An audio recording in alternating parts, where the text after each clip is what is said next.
The following contest is a second-round match in the Kings of Consoles tournament to determine the greatest game in the history of the Nintendo Entertainment System. 2 games enter, only one can advance. Introducing first, the 46th seed, a 1991 action platformer from IREM, Metal Storm.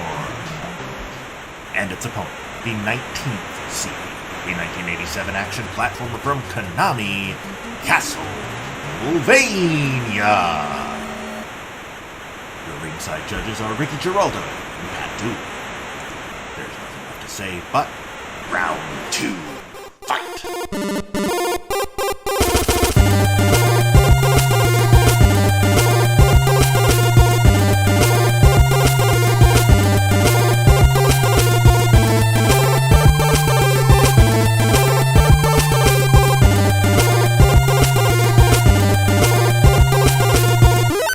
Hello and welcome to episode 44 of Kings of Consoles. This is the podcast where we're trying to find the best game for each home video game console by means of giant tournaments. Today we are taking a look at the 19 seed Castlevania as it takes on the number 46 seed Metal Storm. I'm Pat Dooley. And I'm Ricky Giraldo. And yeah, so we were talking a little bit before we started recording about this one. This is going to be a close one. We've had a couple of kind of squash matches to start off round 2 where it was pretty clear, like RC Pro-Am. Well, RC Pro-Am and Lolo 3 was a little close, but not this close. River City Ransom over Shadowgate was not close at all. Little Samson and Adventure Island was not close at all. Bubble Bobble, Guardian Legend, Kirby's Adventure, Life Force. Like, there's just been a lot really one-sided. But this one, these are 2 of my favorite games we've played this entire show so far. Yeah, this one feels like we're like playing Triple H versus The Undertaker or one of those wrestling matches that's not the main event but could be the main event, you know what I mean? Like Shawn and Taker at WrestleMania 25. Yeah, or, this is what this is. AJ and Nakamura from a couple years ago. Yeah, this is the one that's like this is the one people are going to talk about after. Shawn and Razor in the ladder match at 10. Like, exactly. This is Brett and Austin at 13. Although Brett and Austin at 13 is maybe the best match the company has ever put on, and I don't think these are quite that good, but not that good. They're both still really, really good. If you're not a wrestling fan, think of it like this would be like if in March Madness somehow like Michigan State and Villanova wound up playing in the second round. Like, these are 2 powerhouses going head to head. Way too, like, it's round 2. We've still got, there's still 55 more games after this one. And the crazy thing is, like, you read the title and you're like, okay, I get Castlevania, but what's Metal Storm? We are telling you right now, I think Metal Storm is the most underrated game in our whole tournament. Yeah, I would 100% agree with that. It's so good. It's really like it's a number 46 on IGN's list, but I mean, honestly, of the games we've played so far, it's easily in my top 10, if not top 5 of favorite games we've played. It's excellent. So let's dive right into it. We always start by talking about the underdog, which in this case is Metal Storm. It is a 1991 action platformer developed by Tamtex and published by IREM. And we last played it way back in episode 23, 21 weeks ago, when it beat Double Dragon 2 The Revenge, which incidentally was kind of another squash match because Double Dragon 2 was not very good. No. Yeah, I mean, if you want to hear us talk more in depth about, the story of the game and all that kind of stuff, you can go back and listen to episode 23. We're just going to kind of focus more on our experience this time because we did play it for an additional hour. This episode. I should also point out this episode is due to unforeseen circumstances is coming out later than we would normally like. We do apologize for that. As a kind of bonus for you guys, we are releasing this a day earlier than we normally release new episodes so that tomorrow we can release the scheduled Thursday episode so that we can get back on our regular every Thursday. So 2 episodes this week to make up for none last week. But Metal Storm has, we've been asking this kind of every week since round 2 started. Has your opinion of the game changed at all in the last 21, almost 22 weeks? Yeah, for me, I think. Well, my opinion changed. It got better. Okay, that's fair. I don't know. It's just so innovative. I think it's just the gravity, because the whole game is like, oh, you could lose the gravity, and you could go upside down, and you could go through the level. Yep. And you could just there's a spoiler to later, but you get to do your levels again. And it's like, oh my God, I could do it totally different than before. And I know more things. And I don't know, man. I was having a way better time and I had a great time the first time we played it. Yeah. So yeah, it's a blast. And again, this is something we've been kind of stressing through round 2. Passwords are great. I love a game with a password system. The fact that I was able to pick right up where I left off, which also had its pitfalls because I was in the middle of a really hard level when I ran out of time last time. But because I was on 4-1, which is like the moving picture frame level, where you're in the square that's moving through the level, and there's the mounted cannons and stuff that you have to jump around. That was kind of a steep learning curve to all of a sudden be like, okay, yeah, now I remember how to do things, but I'm dying. It took me a while. I kept dying all the time. I was like, okay, how do you play this game again? But once I got it. Yeah. Once you figure it out, the controls are super intuitive. It's just, we're so used to playing more traditional platformers, even like the really good ones like Kirby and Little Samson and games like that. Bubble Bobble, even, that coming back to this, it was like, oh wait, this is different, with the whole the gravity manipulation element to it. It took me a while. One of the big things that I forgot how to do was shoot directionally, like to be able to jump over something, hit the ceiling, and then shoot back down. You don't have to shoot left or right. That was a thing I had forgotten how to do. The music is great. It's really, really good. I'm telling you right now, if this game wasn't facing the next game, it would have been a guaranteed win. But the next game is such a classic that's making everything hard.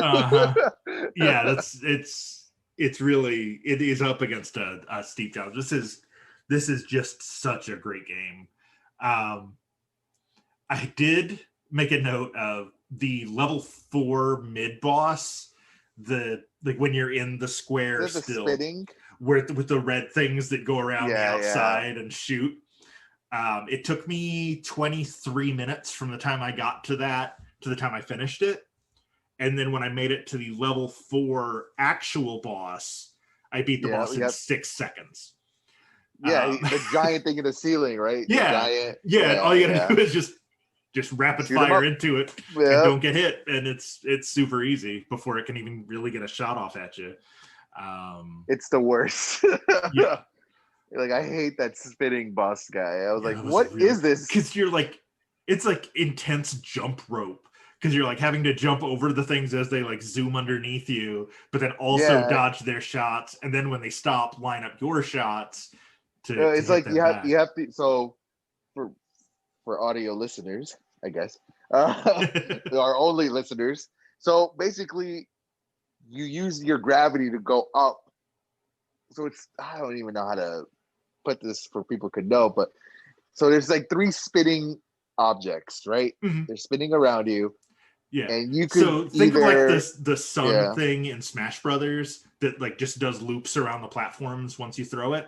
But there's 4 of those, one on each side of a rectangular box that you're in. There you go. And you could gravity up to it and then drop down. And that's what they want you to do. You want to. So it's like you're right. It's like a jump rope. You're going up and down, up and down, shooting. And You just got to get the right sequence. Yep. You know. And then periodically they will stop and all start shooting at you.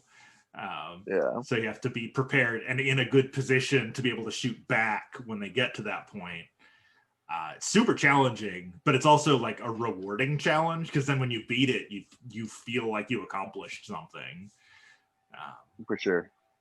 Yeah, this game is just super satisfying. I love pretty much everything about it. Honestly, I'm kind of struggling to think of anything that like, oh, I wish it did this that it doesn't already do. Right. I just wish there was a remake. Yes. That's honestly what I wish. I would 100% play, even if it was like a PSN game and it was still like a side-scrolling, like a Hollow Knight or a Cave Story type. That would be awesome. Side-scroller, but with metal. Keep almost saying Metal Gear, Metal Storm controls. Flesh out the story a little bit. Give us a reason to root for the M308 gunners. But yeah, no, it's just this game is dope. Like I love this game. Yeah, it's definitely a good one, guys. And I know it's super hard to play right now, unfortunately. Yeah, because it's one of those hard gems to get for the Nintendo. But if you have I'm not gonna say if you have a way to play this game, definitely try it out. Yeah, we don't condone that, but we do. Okay, there is. You can get a loose cart on eBay for about $25. There you go. So that's not bad. If we get it, it's still a lot. It's still a lot for. It is a lot. NES game. Yes, that is true. But honestly, I mean, I generally think you're buying one of the best games on the system. Yeah, so. it's a 30-year-old game that could, I feel like the more I think about it, the more comparing it to like I guess Hollow Knight and Cave Story aren't a great comparison because those are like Metroidvanias, and this is more of a classic side scroller. Right. It's more like a Mega Man. More like a Mega Man. Yeah. Just with gravity controls. Somebody's selling just the box for $6.29. Jeez. But yeah, a new in-box copy is running between about $80 and $95, which is actually lower than I would have thought. That's pretty low. I remember us looking at it last time. It was like $400. Yeah, or something crazy. I guess somebody flooded the market with copies of Metal Storm. They heard our episode. They're like, wait, I have a warehouse full of that game. I could be selling those for $400. They're not doing a very good job of it because it's down to 25. But yeah, so we hinted a little bit about how tough the competition is, and we might as well get to it. The number 19 seed is Castlevania, which is a 1987 action platformer from Konami, originally released for the Famicom in Japan under the name Demon Castle Dracula. We do, every week we talk about what the stories are of these games. In this case, it's one of the most straightforward ones we have. Simon Belmont goes into Castlevania to kill Dracula. It spawned 28 sequels and spin-offs, most recently 2014's Castlevania Lords of Shadow 2, which came out for PC, PS3, and Xbox 360. This game was re-released for PC in 2002 as part of the Konami Collector's Series Castlevania and Contra bundle, which is very alliterative. In 2004, it was re-released for Game Boy Advance as part of the classic NES series, and it's on the NES Classic as of 2016. In 2006, Nintendo Power called it the 22nd best game for any Nintendo console. And in 2008, they call it the 14th best game for the NES. And Game Informer calls it the 48th best game ever made for any console. So, like, Castlevania is video game royalty. Like, this is an iconic game. It's 34 years old and like still like the Belmonts are in Super Smash Brothers. Like, you could play a Simon or Richter Belmont. And there's a Netflix cartoon about it. Like it's super good and popular.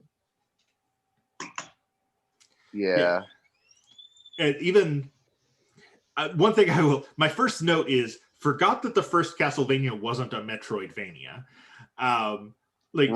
This series spawned a genre of games. You hear us talk about Metroidvanias. I just talked about it when I was talking about Hollow Knight and Cave Story.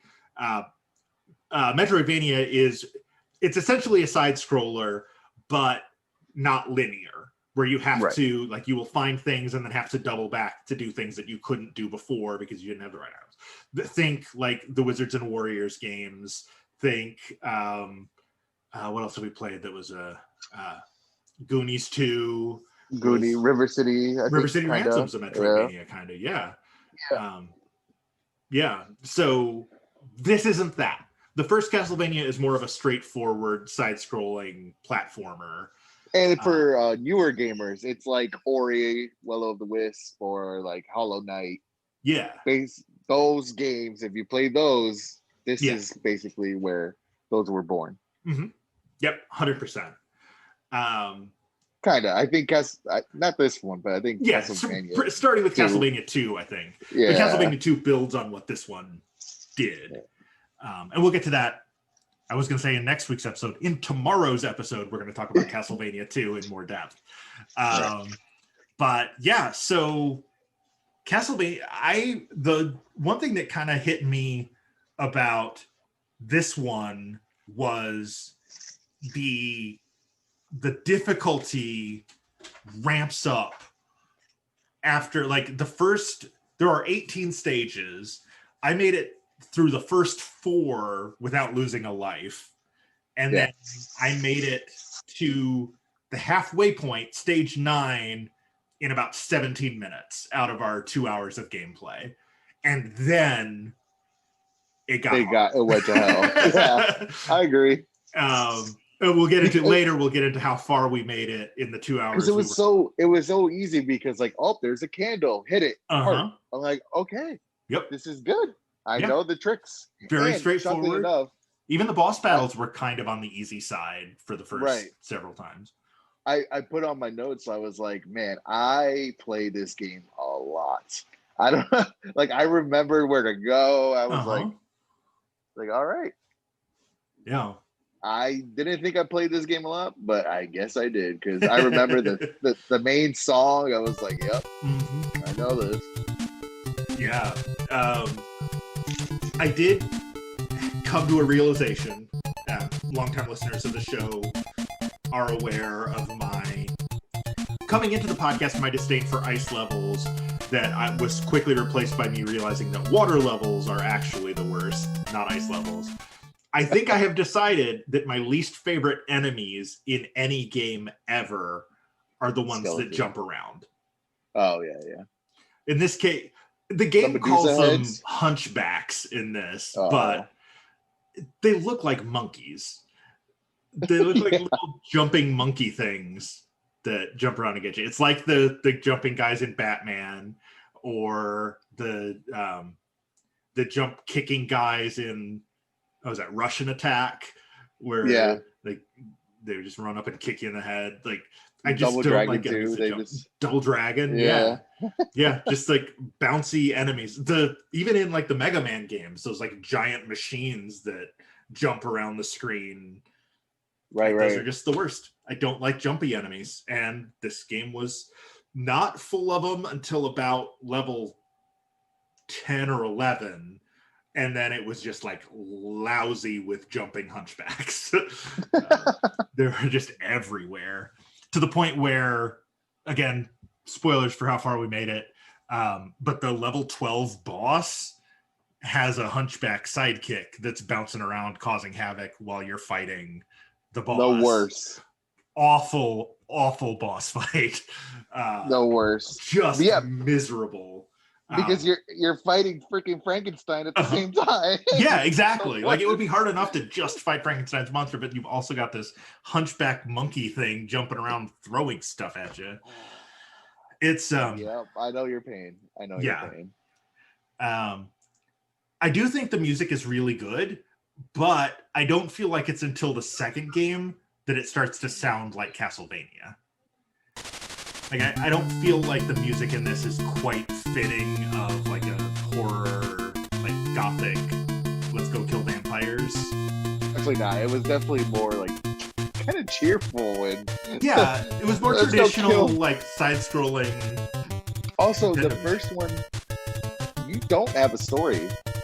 No, I didn't see any letters or cutscenes or anything. No. So well, it's like I said. I mean, pretty much the plot is like Simon wants to kill Dracula, so he goes into the castle. Yeah, I'm guessing the only way you know this is the booklet that comes with the game, the manual. It has to be. Pretty much. I do think that the stopwatch is maybe my favorite power-up in any game that we've played so far. Especially I figured out on one of my many times having to play through the loop of levels 10, 11, and 12. Because the way the game is laid out is there are 18 levels, but they're broken down into 6 sections. So like levels 1, 2, and 3 are one like group, and then there's a boss at the end of 3. If you get a game over at any point in level 1, 2, or 3, you go back to the beginning of level 1. That never happened because I didn't lose a life until level 4. But you beat the boss at the end of 3, you go on to 4. Levels 4, 5, and 6 have a boss at the end. If you die on 4, 5, or 6, you go back to the beginning of 4. 7, 8, 9 have their own boss, so on and so forth. So the loop of levels 10, 11, and 12 is when you really start to see those jumping hunchback things. And I learned eventually that getting that stopwatch in level 10 saves you so much grief through 11 and 12 when you can just like freeze them in midair and run away. That just makes life so much easier than having to stand and fight them. It really does. My favorite was the cross you could throw. Is that what that is? Oh, the holy water grenades. Those or I guess the giant. Maybe the time stop is the crosses. You get like these giant crosses. No. I know the one you're talking about. That's a good one too. Yeah. I mean, those are the ones. I mean, I saved all those just for bosses. I was like, all right, this is the way to go, because they're like instant kills. Yeah. Pretty much, yeah. It's great, man. The whip is just a classic. Yeah, it's just like an iconic video game weapon. And it's it's easily upgradable. Like you pick up stuff to make it longer and hit harder. I did make a note that the music in level 10 is great, which is great because I listened to it so many times because I got so many game overs in that 10, 11, 12 loop. But I especially like the music in stage 10. Question: did you try the Konami code? I didn't either. I thought about it. I was like, wait, this is a Konami game. I think I may have Googled it before I played. It's not used in a Castlevania game until Bloodlines for Genesis. Okay. So that's why I didn't try it, because I looked it up specifically because I knew we were going to be playing all 3 back-to-back episodes. So I was like, do I need to bother with it? And you don't. So no Konami code. Konami code would have helped a lot, especially on levels 10, 11, and 12. We would have probably we don't know if we did, but we probably would have been in the game. Yeah, we both probably would have if we had that. Granted, we had 2 hours, but man, let me tell you. Yeah. Well, I'm not going to spoil how far I've made it, but I will say that of the 2 hours, I spent an hour of it on that 10, 11, 12 loop.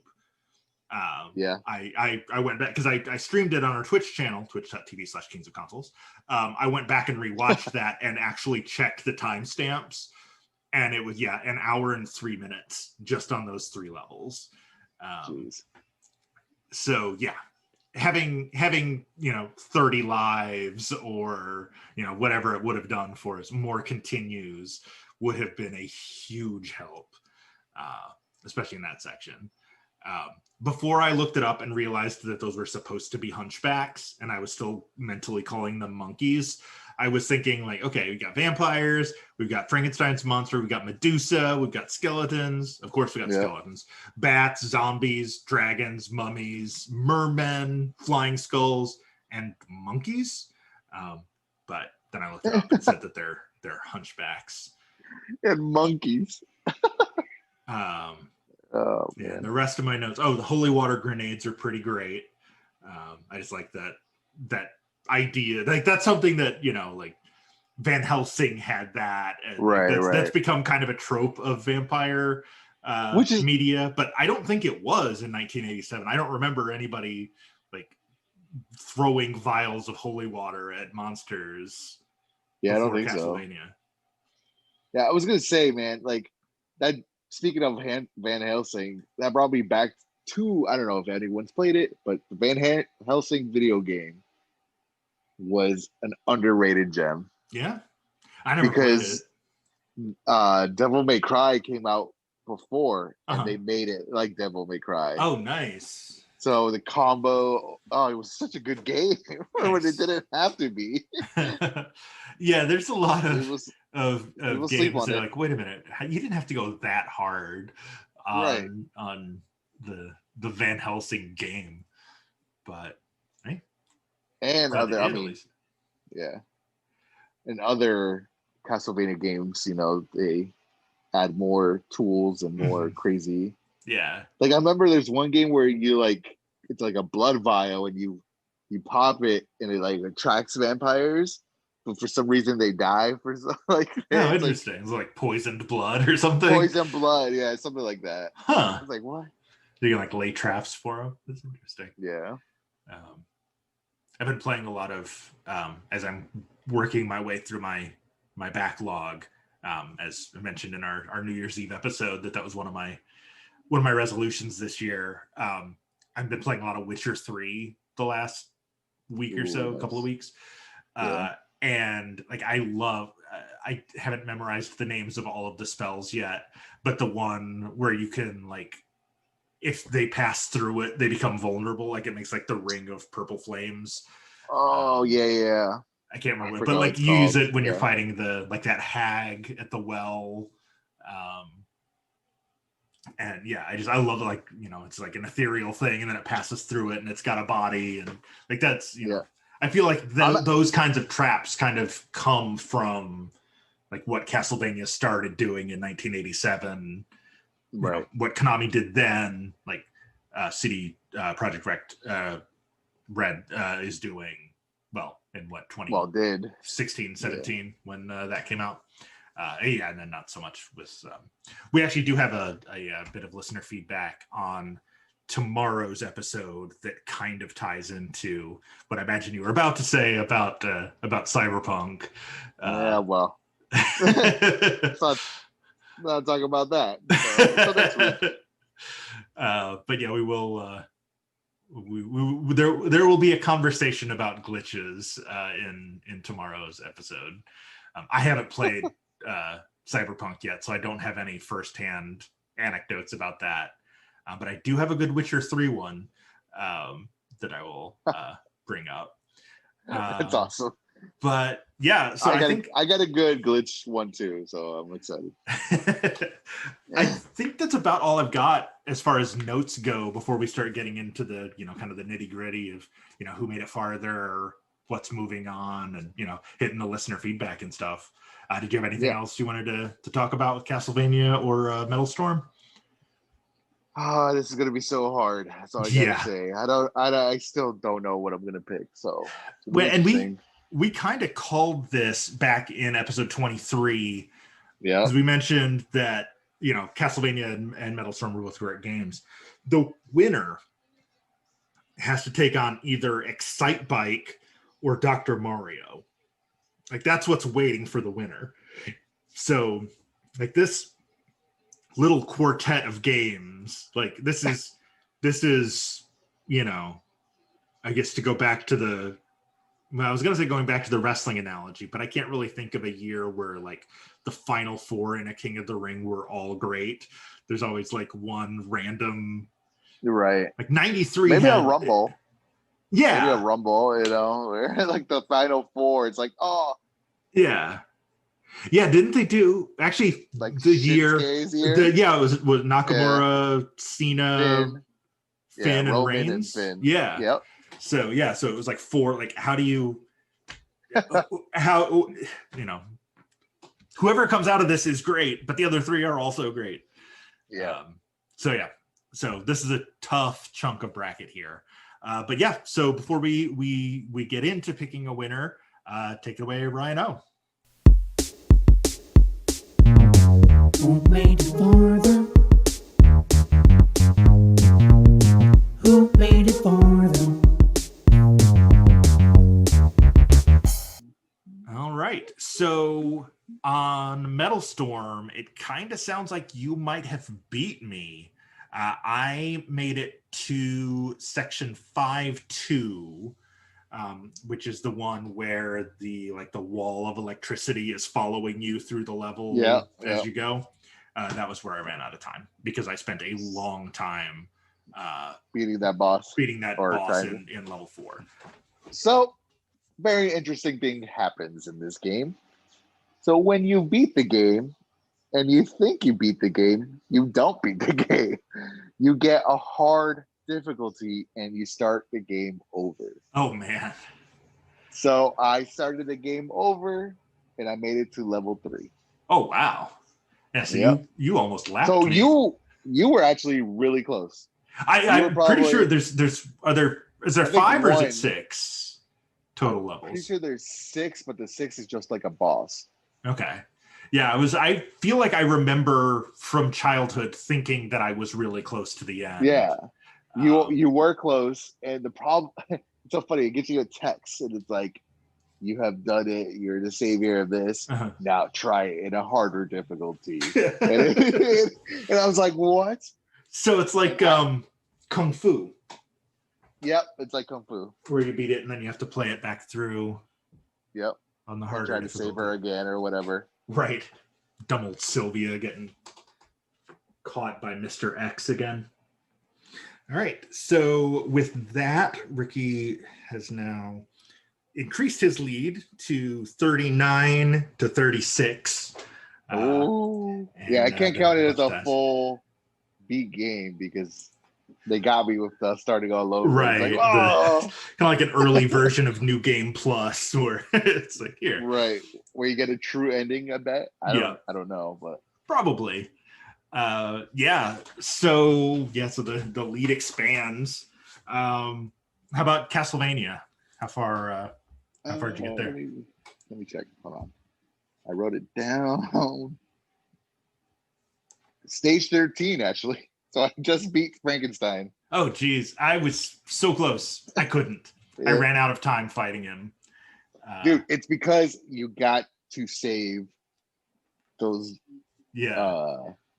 those key things. Mm-hmm. I think there were crosses. I'm pretty sure there were crosses.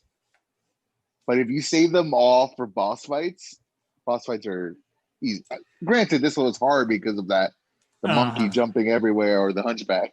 But I feel like I tried that once and I don't know if I was just missing or what. It's like, okay, well, so it's not worth that. I got him down to a sliver of health left.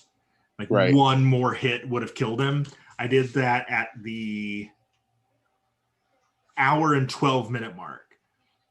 And then for the next 48 minutes, I never got any closer. It was just so frustrating playing that same loop of 3 levels over and over again for 63 minutes.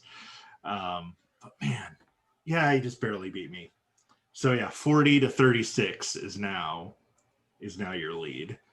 I'm running away with this. You are.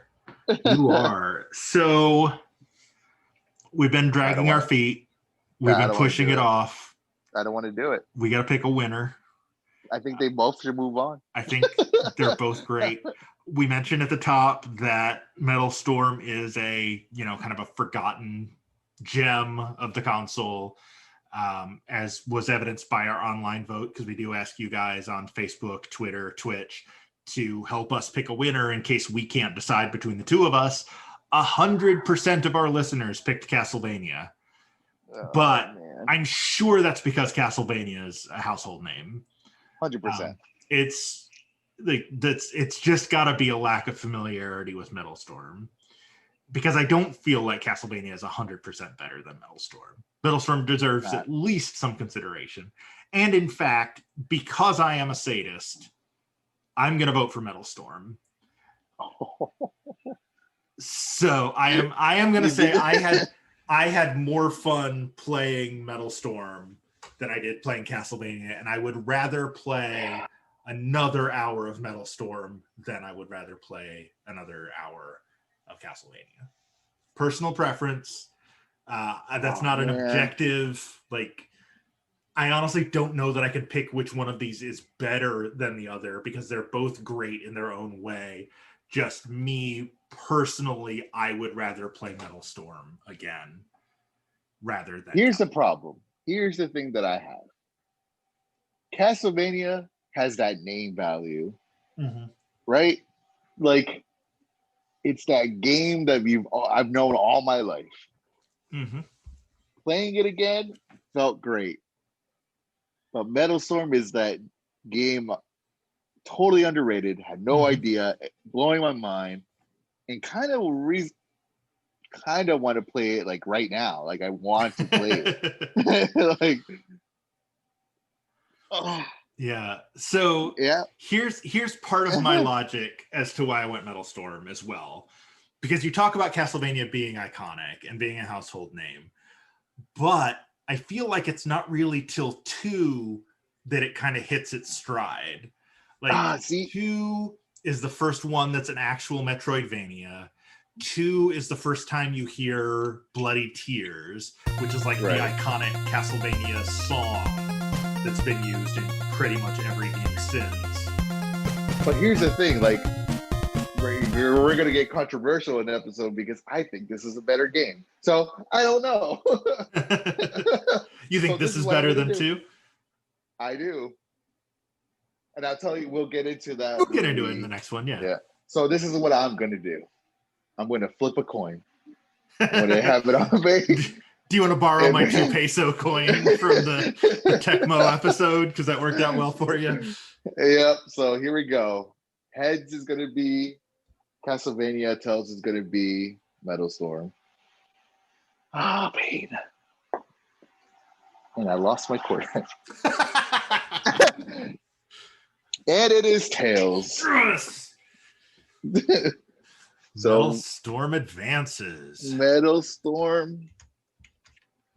Wow. Advances.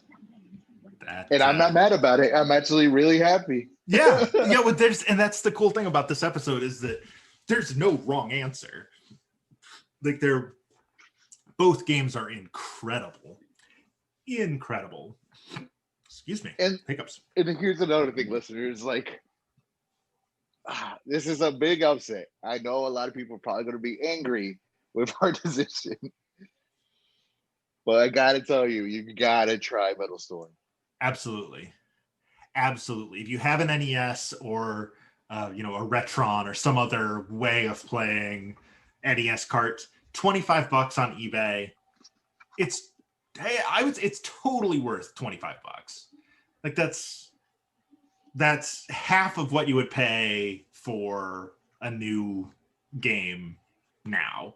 It is genuinely, it's in my top 10 favorite games we've played so far in the tournament.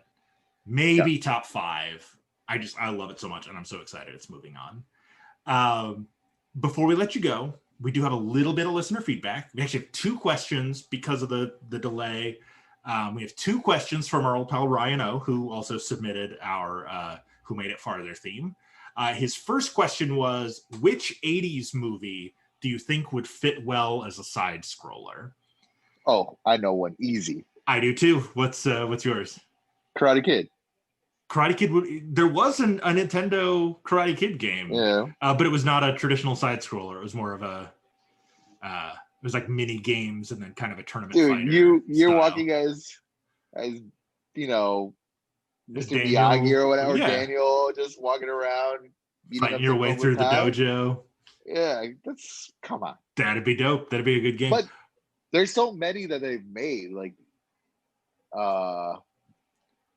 RoboCop was 90s, right? Was RoboCop 80? I think the first RoboCop was like 87 or 88. I thought it was like 92. RoboCop. When did you come out? 1987. There you go.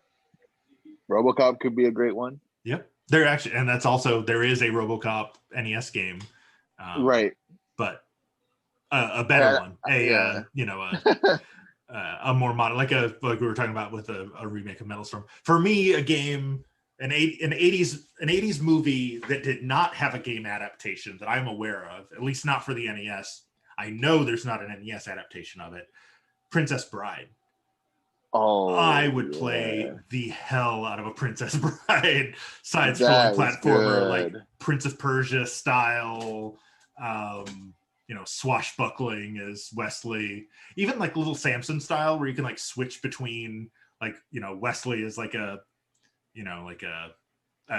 pirate type swashbuckler, or play as Inigo. I guess. Okay, so Inigo's your fighter.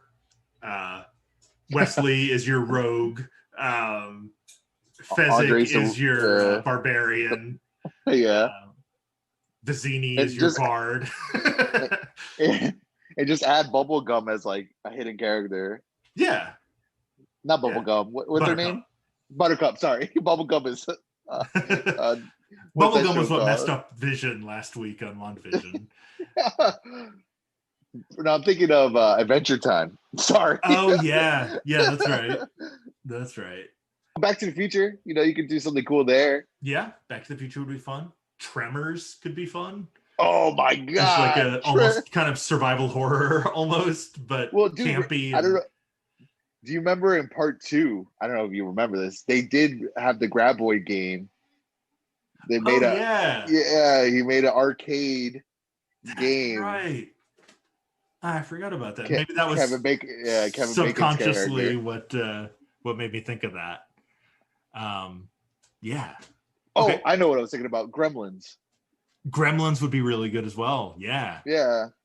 Like you're just Gizmo and you're just going in town. Yeah. Huh. So that would be choices, fun. Man. 80s. What a time. They just don't make them like that anymore. No. So Rhino's second question, this one should prompt some interesting stuff. If you had to create a video game based on your first job, what type of game would it be? Oh, no.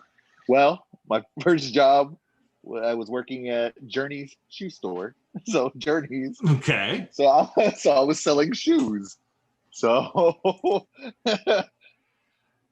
I'm picturing like a cooking mama type thing, but having to exactly pairing shoes up with customers as they come in. Yeah, getting a bonus if you sell the socks. Uh-huh. So, or the shoe cleaners. That's so funny. Yeah, like Cooking Mama or Overcooked, something like that, where we team up. And you have to after somebody tries some on but don't buy them, you have to disinfect them before you can put them back out on the shelf. Man, that was 2006. You didn't disinfect anything.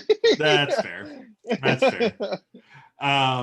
For me, the first job I was ever paid for was for writing for my college newspaper.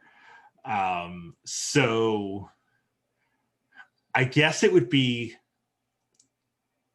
I hate to keep coming back to this as a genre style, but like a point and click adventure, kind of like a Maniac Mansion or a Shadowgate type, where you're going around campus talking to eccentric professors or whatever to get, because I was, just to kind of put it in context, I graduated high school in 2000, so I was a staff writer in fall semester 2000, and then I was promoted to features editor that spring because it was a community college, so everybody's in and out in 2 years.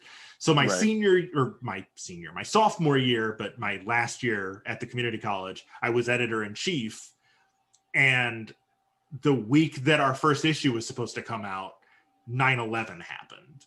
Oh, geez. So it would not be that.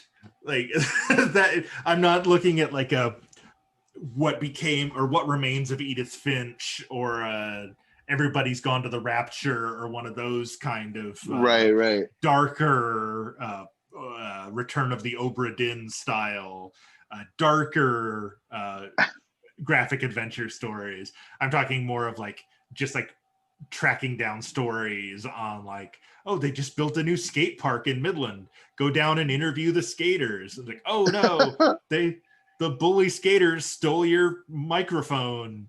You have to outskate them to get it back. Like that kind of.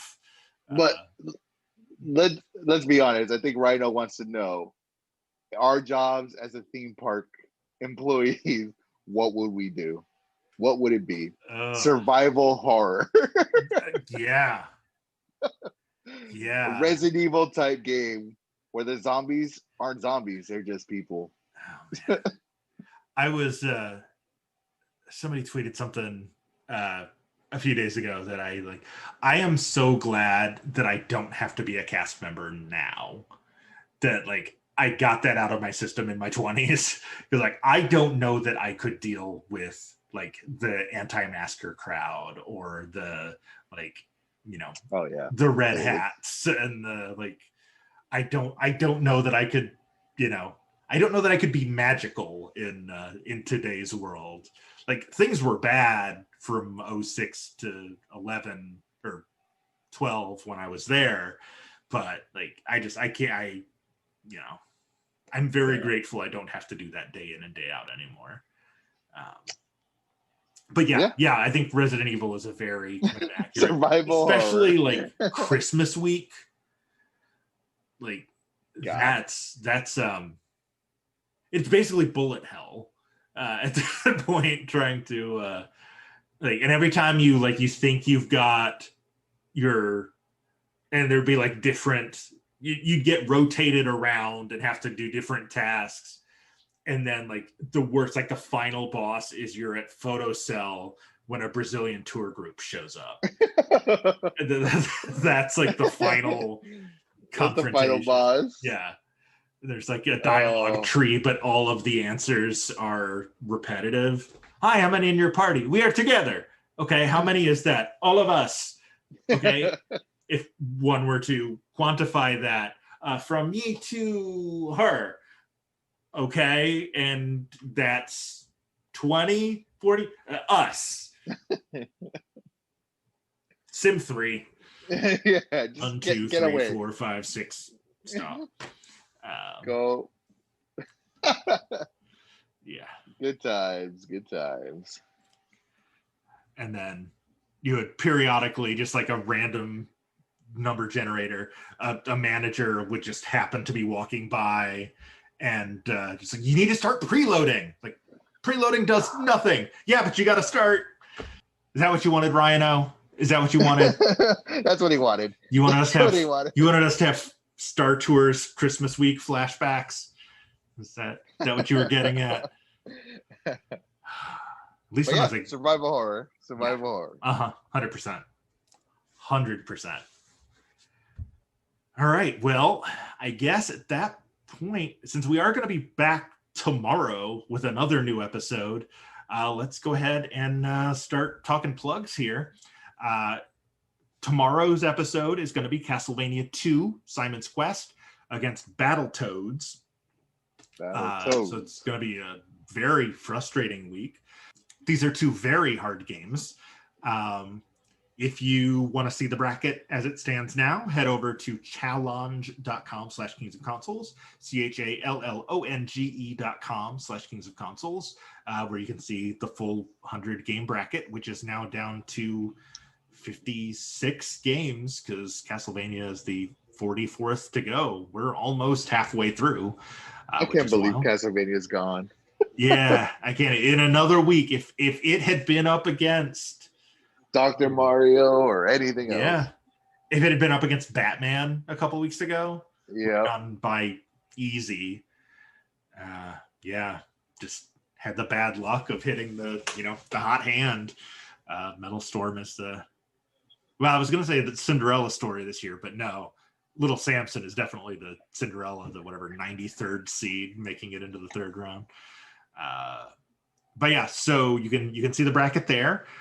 You can watch our streams at twitch.tv/Kings of Consoles. There's also a link to our YouTube page there, which shows our past streams that are more than 15 days old. And I think I just set it up so that new episodes of the podcast will automatically generate new videos on YouTube. So you can listen to it on YouTube if you prefer that to, awesome. Apple Podcasts or Spotify or whatever. You can listen to them on YouTube too. Facebook.com/Kings of Consoles. We are at Kings of Consoles on Twitter. I'm at Loopy Date. And I'm at Ricky G N7. All right. And we'll see you guys tomorrow. But in the intervening 23-ish hours, play old games. We'll see you guys soon. Play old games. Kings of Consoles is recorded in Nashville and Orlando and is produced and edited by me, Pat Dooley. Thanks to Captain Portal for our theme song, intro for a non-existent video game, which can be found at freemusicarchive.org. And the music and sound effects from this week's games can be found with a quick Google search. The opinions expressed in this and every episode are our own, and we are in no way sponsored by or affiliated with Nintendo. We're just big fans.